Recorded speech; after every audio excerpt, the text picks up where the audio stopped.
ஆஸ்பத்திரி நிறைய செலவாகுது உனக்கு, செலவெல்லாம் பண்ண முடியாது. டெய்லி ஆஸ்பத்திரிக்கு யார் கூப்பிட்டு போகிறாங்க, வெளியே போ.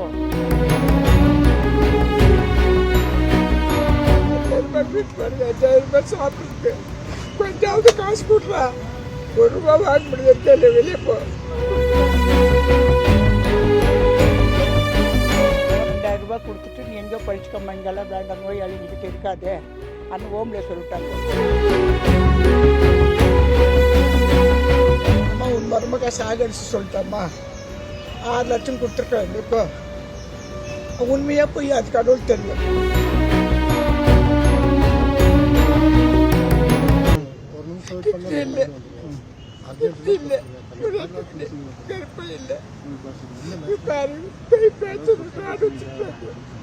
வேலை செய்ய முடியாது, சுகர் பிரஷர், மாசு 5000 ரூபாய் மாத்திரை கொடுக்கு, 5000 ரூபாய் வீட்டு பாருங்க, 5000 ரூபாய் சாப்பிடுறதுக்கு கொஞ்சாவது காசு கொடுறா, ₹1 வாங்க முடியாது, வெளியே போ.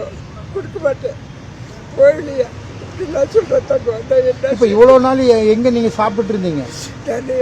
இந்த மாதிரி தெரிஞ்சவங்க பெருந்த பிண்டு வசூலில் இருக்கிறோம் இல்லையா, அவங்கெல்லாம் பல்றி கரகை எடுக்கிறவங்க, அவங்க வீட்டில் தான் எல்லாரும் பக்கட்டும் டெய்லி ஒருத்தர் சாப்பாடு கொடுப்பாங்க.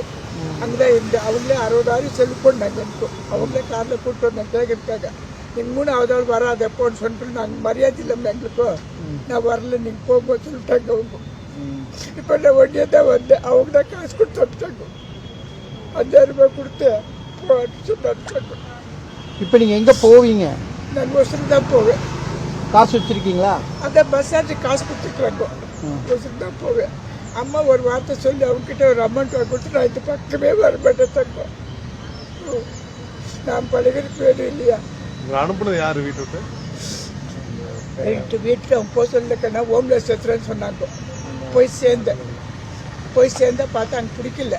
அப்பா சாப்பாடே போடுறது இல்லைப்பா, என்னடா செய்யறதுன்னு. அவங்க அப்படி தான் போடுவாங்க, இஷ்டம் இருந்தால் சாப்பிடல போய்ப்போம் சொன்னேன். சரி என்னை வெளியாவது விட சொல்லிடா, நாங்கள்லாம் கையெழுத்து போட்டு கொடுத்தாச்சு, நீ போய்க்கோ நாங்கள்.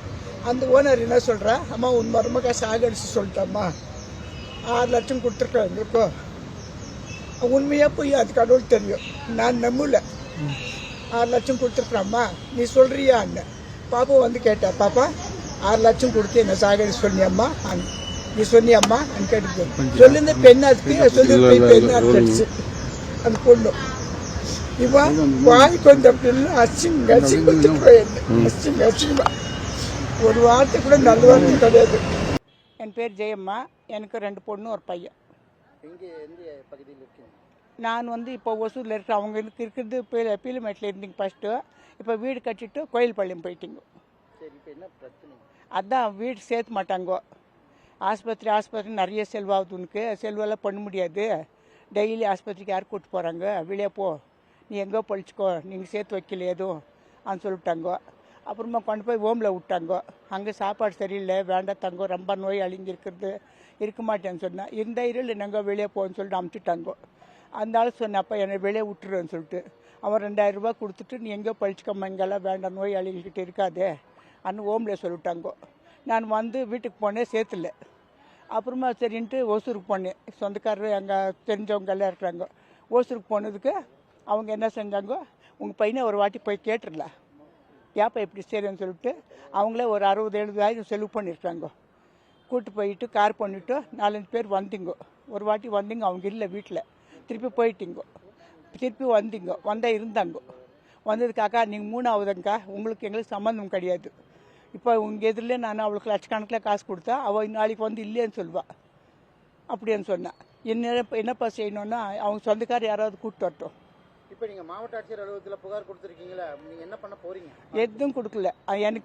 எனக்கு ஒரு அமௌண்ட் வாங்கி கொடுத்தா போதும், நான் எங்கேயோ பழிச்சுக்கிறேன். அவங்க வீட்டுக்கு நான் போக மாட்டேன். அந்த வீடு யாரு? அவங்க மருமக பேரில் இருக்குது. அதனால அக்கா தங்கச்சிங்களெல்லாம் போய் கேட்டேன், அக்கா நீங்கள் ஒரு வார்த்தை சொன்னால் காசு கொடுக்குறானம்மா, அவனை எல்லாருக்கிட்டையும் சொல்லி அனுப்பிச்சிட்றா, 20 லட்சமே கொடுத்துட்றேன், 10 லட்சமே கொடுத்துட்றேன், நீங்கள் ஒரு வார்த்தை அவங்க சொன்னால் போதும் சொந்தக்காரருன்னு சொன்னான்.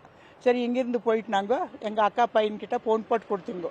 ஃபோன் போட்டு கேட்டதுக்கு அவன் என்ன சொன்னால், ஏய் 30 வருஷம் அது 25 30 வருஷம் அது நாங்கள் வந்து அன்னைக்கெல்லாம் இன்னைக்கு என்னடா சொந்தம் கொண்டாடுற வழிடா போகணும்னு சொல்லிட்டான் அவங்கள. அவங்க நீயாச்சு உன் மகனாச்சு சித்தி நீங்கள் என்னமோ செஞ்சுக்கோங்க நாங்களாம் தலையிடாதுன்னு சொல்லிட்டாவா. கொஞ்சம் நேரத்துக்கு மாற்றி பேசுகிறா. அவங்க சொன்னால் போதும் பணம் தரேன்னு சொன்னது இவன். அவங்க கிட்ட போன பின்னால உங்களுக்கு எங்களுக்கு சம்மந்தம் இல்லைன்றா. யாராவது கூட்டு போனால் 3வது ஆளுங்க நீங்கள். எங்க கொண்டு போய் சேர்த்துனாங்க உங்களை முதியோர் இல்லத்துல? எங்க? அங்கே செல்வாபுரத்துக்கிட்ட, இது சுந்தராபுரத்துக்கிட்ட. சரி.